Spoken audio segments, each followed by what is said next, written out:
Hello, peeps! Today I have my crafting frenzy, but the last couple of days I haven't been feeling so well, so I largely sat on my bed and watched YouTube. And one of these days, sort of like unplannedly, had the theme of uh, physical disability in films and other visual media. So I decided to make one of these like little action pictures again where I can talk about like good and bad aspects of the whole thing. So let's begin with 4 things that I like in films which feature a physical disability. And I'm talking as a person with a physical disability. As most of you may know, I have cerebral palsy, and that hampers me in some areas of life more than the autism, and in some areas of life it hampers me less. A couple of years ago, I did disability studies at university, and we watched plenty of films there, and there were like regular discussions with like always the 20 same stereotypes, but like let's get directly into the action with the sun here. Like the brightest light in a movie about disability to me is humor.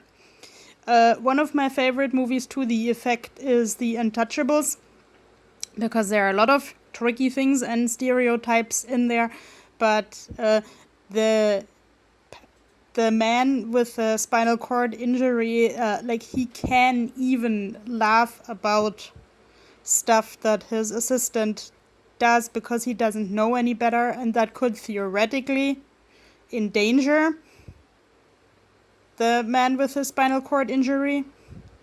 But like it's narrated with such a lightness and love in there that let's say you can accept it, even though you might say in some things, don't try this at home. The next aspect that I really like in such films is the character with the physical disability credible? Like, is that a person I might identify with, and where the people who made the movie did their research, how this and that works, how the people talk?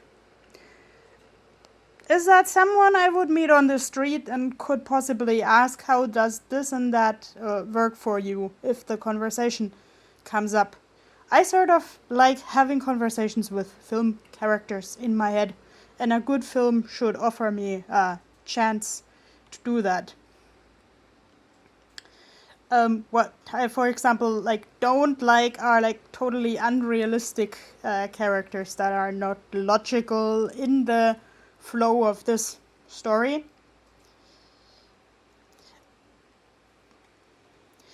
Here, like one of my favorite aspects, like okay, this looks a little bit childish, but still I needed to visualize it like this, because one of the movies that I saw on this day where I felt poorly was about a man who had an accident and his wheelchair broke, but you still needed to get him from A to B somewhere in the mountains. So his friend seated him in a wheelbarrow because that was just what he found.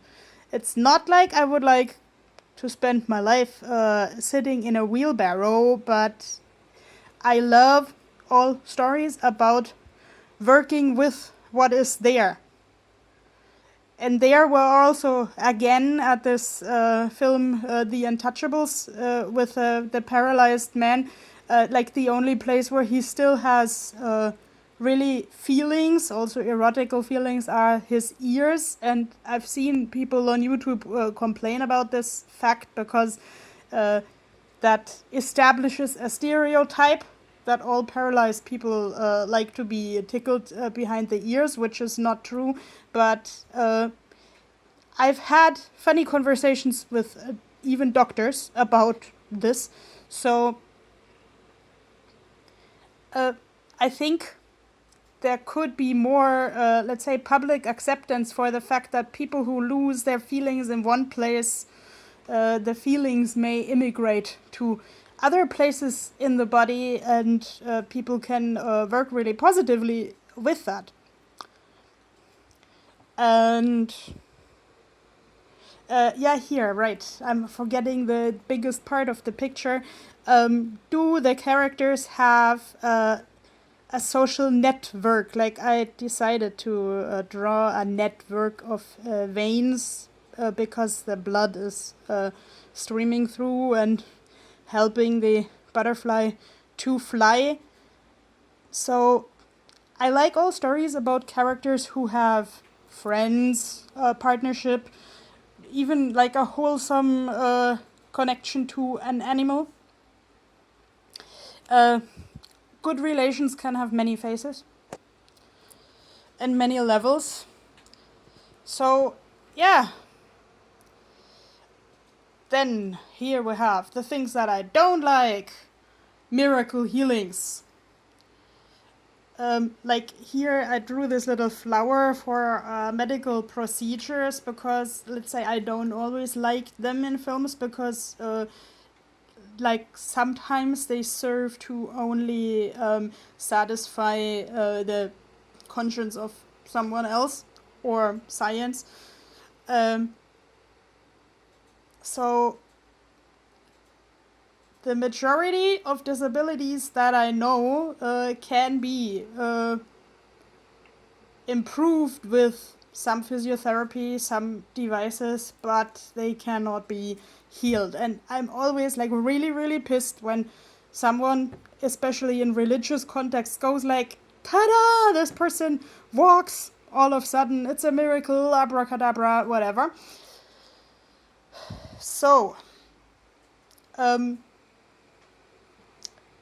what I also don't like is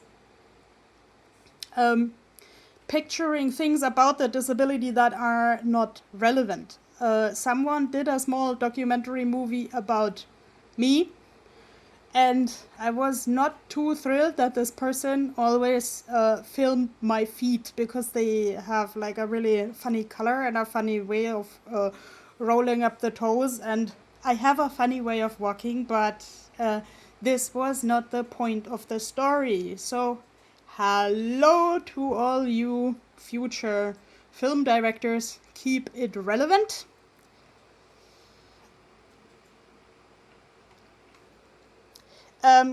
Unsolicited advice, like the snail is giving here, unsolicited advice to the little mole in this picture.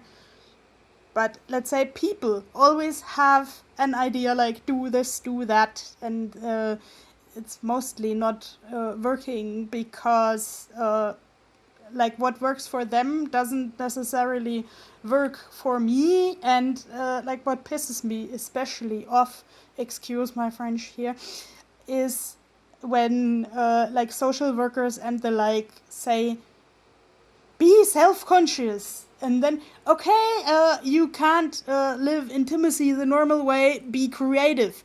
Hello, whose business is that I have maybe a different intimacy than other people, and do you have to yell that around in a group? Nope. So don't know what to say. I drew the mole because there is a thing that depends really on the context, if that is good to picture in a movie, which is death. Because many films like Million Dollar Baby and The Sea Within Me and so on, they picture like a person who is paralyzed after an accident and just wants to die. And like a lot of disability activists have issues with this idea because it sends out a wrong message about like death being the only hope. But I see that like more with two sides of the coin. If someone really, really has tried everything else and then decides I want to decide when my life ends, and I want to end that in dignity. I want that to be respected. I mean, this is a very tricky topic, and there is a lot to be done in that area, because death is also like a taboo theme for many people, I know that. But at least it deserves an open discussion and a balanced picture in the media. Another thing where it like strictly depends on the context, if that is any good, is like people always meddling with the affairs of the disabled person, like people fighting for integration at school. Okay, people yelling at a doctor who did something wrong. But like here, this hammering bird in something that is growing organically is not necessarily good.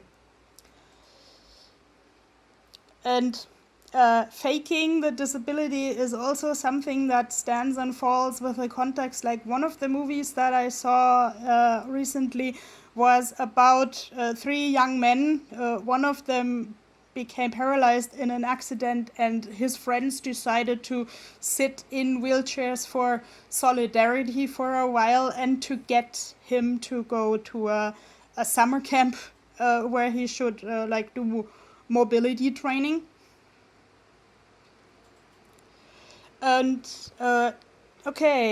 before we close here, another thing that I absolutely don't like is like testing the disability, because I think we've talked about the Untouchables before, where this disability assistant pours hot water over the feet of the paralyzed man. The paralyzed man sees that with a little bit of humor, but in reality, I know that also some people with cerebral palsy, including myself, don't have like enough feeling of hot and cold to take action before it gets too hot or too cold. So that's not funny, and if anyone tries to kind of poke me, to hear me scream, or pour something over me, this is not appreciated, and I just hope this person has a car to drive me to the doctor then. So, nope. Usually, by the way, when we have this faking the disability and testing it, it's like usually in a bad context where someone kind of tries to attract pity or to get something for free, but it is also no good if the passersby then start like kicking him, so he will potentially hop up or something like that. I think we're through. What I can say as a closing word, okay, there is no magic world of healing and unicorns. Watch movies with a critical eye. Watch movies with someone. Discuss such movies with your friends. If filmmakers are accessible in your surroundings, talk to them, and also tell them what you want to see in a good social critical movie. But I would say humor, networking, and loving yet critical eye is the most important thing to me when I'm watching movies. See you. Bye bye. By the way, tell me your favorite movies in the comments. Bye.